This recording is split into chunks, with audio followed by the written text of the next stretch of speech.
नमस्कार बच्चों, आज हम करने जा रहे हैं पाठ 4 का अभ्यास कार्य। प्रश्न नंबर 1 है, पाठम पठित्वा वदंतु लिखंतु च आम अथवा नहीं।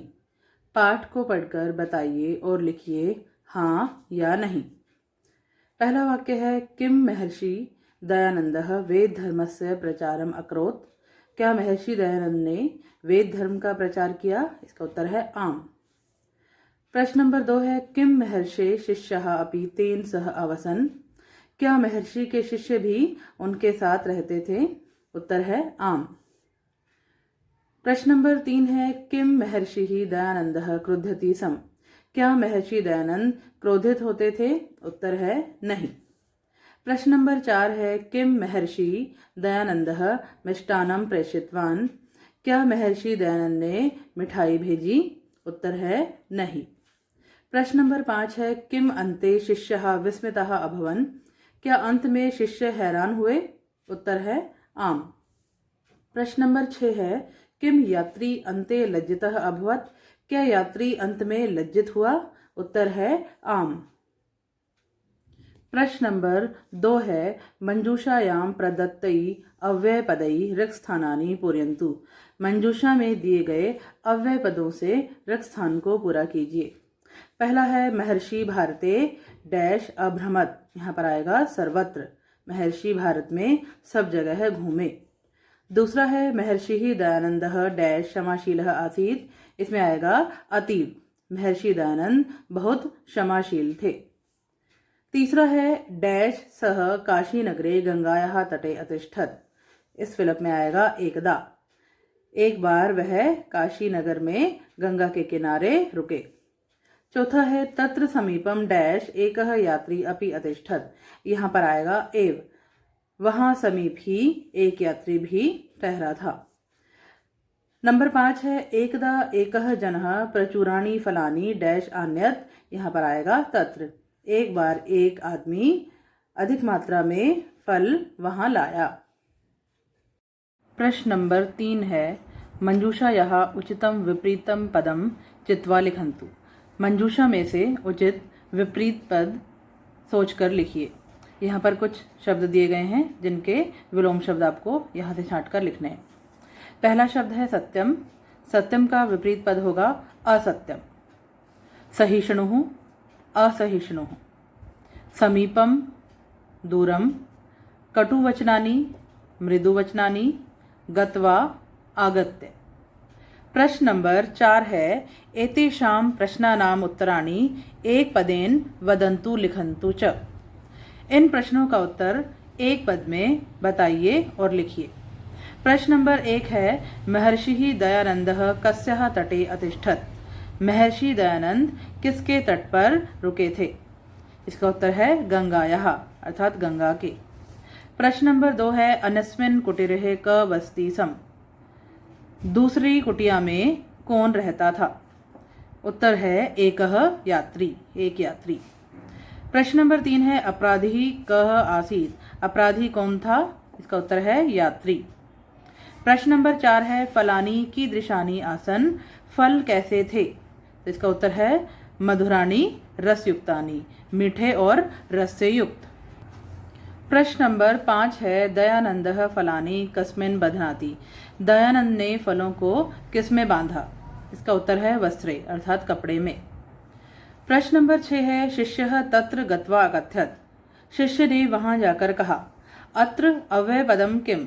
यहाँ पर अव्यय पद कौन सा है? अव्यय पद अर्थात अविकारी पद, अविकारी शब्द अर्थात जो शब्द किसी भी कारण से लिंग वचन कारक या विभक्ति बदलने से बदलता नहीं है। तो इस वाक्य में अव्यय पद है तत्र।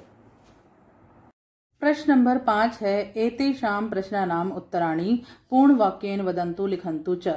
इन प्रश्नों का उत्तर पूरे वाक्य में बताइए और लिखिए।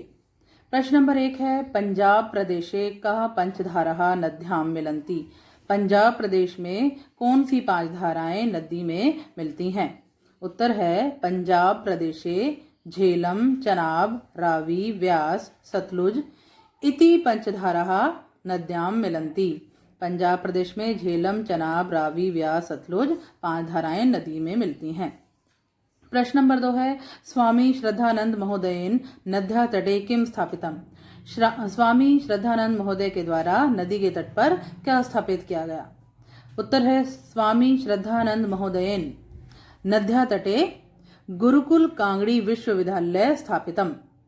स्वामी श्रद्धानंद महोदय के द्वारा नदी के तट पर गुरुकुल कांगड़ी विश्वविद्यालय स्थापित किया गया।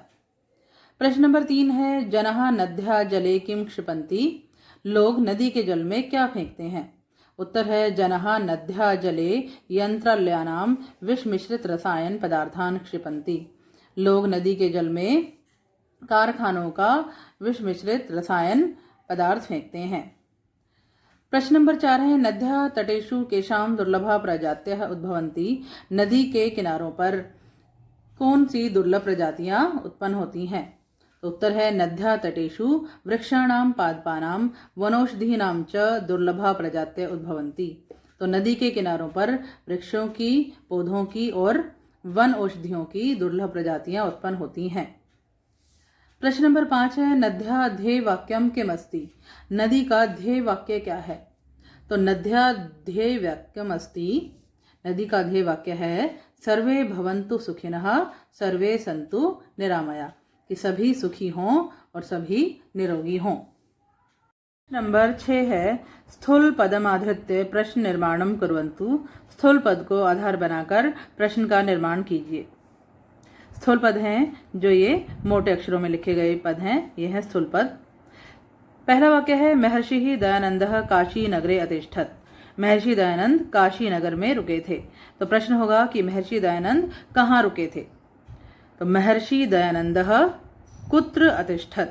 काशी नगरी की जगह आ जाएगा कुत्र। दूसरा वाक्य है यात्री महर्षेः कुटीरस्य समीपम अगच्छत्। यात्री महर्षि की कुटिया के समीप गया। तो यहाँ पर महर्षि पद से प्रश्न बनाना है। तो यहाँ प्रश्न बनेगा कि यात्री किसकी कुटिया के समीप गया। तो यात्री कस्य कुटीरस्य समीपम अगच्छत्। तीसरा वाक्य है दुर्वचनानि श्रुत्वा अपि महर्षिः तूष्णीम अतिष्ठत्। दुर्वचनों को, बुरे वचनों को सुनकर भी महर्षि चुप रहे। तो प्रश्न बनेगा कि क्या सुनकर महर्षि चुप रहे। तो यहाँ पर दुर्वचनानि बहुवचन है, तो यहाँ पर आएगा कानि श्रुत्वा अपि महर्षि तूष्णीम अतिष्ठत्। क्या सुनकर भी महर्षि चुप रहे। और अंत में प्रश्नवाचक चिन्ह का प्रयोग अवश्य करना है। चौथा वाक्य है महर्षि दयानंदः प्रचुर फलानि अयच्छत्। महर्षि दयानंद ने अधिक मात्रा में फल दिए। तो यहाँ पर प्रश्न बनेगा कह प्रचुर फलानि अयच्छत्। किसने प्रचुर मात्रा में यानी अधिक मात्रा में फल दिए। और अंत में प्रश्नवाचक चिन्ह। प्रश्न नंबर 5 है महर्षि भारते अभ्रमत्। महर्षि भारत में घूमे। तो प्रश्न बनेगा महर्षि कहाँ घूमे।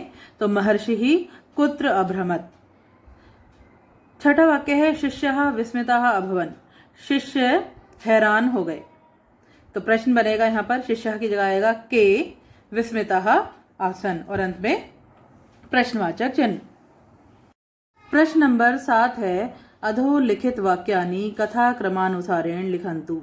नीचे लिखे गए वाक्यों को कथा क्रम के अनुसार लिखना है। जिस तरह से वो कथा में आए हैं उसी के अनुसार उन्हें क्रम में लिखना है। तो यहाँ पहला वाक्य दिया है तत्र समीपम एव एकः यात्री अपि अतिष्ठत् सह महर्षिं दुर्वचनानि वदति स्म। वहां समीप ही एक यात्री भी रुका था, वह महर्षि को दुर्वचन बोलता था। दूसरा वाक्य है अन्ते यात्री लज्जितः भूत्वा महर्षिं क्षमाम अयाचत। अंत में यात्री ने लज्जित होकर महर्षि से क्षमा मांगी। तीसरा वाक्य है एकदा सह गंगायाः तटे स्वशिष्यैः सह अतिष्ठत्।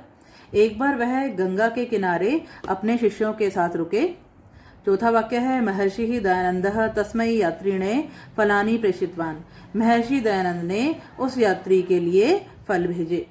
पांचवा वाक्य है महर्षि दयानंदः वेद धर्मं प्रचार्यन् भारते सर्वत्र अभ्रमत्। महर्षि दयानंद वेद धर्म का प्रचार करने के लिए भारत में सब जगह घूमे।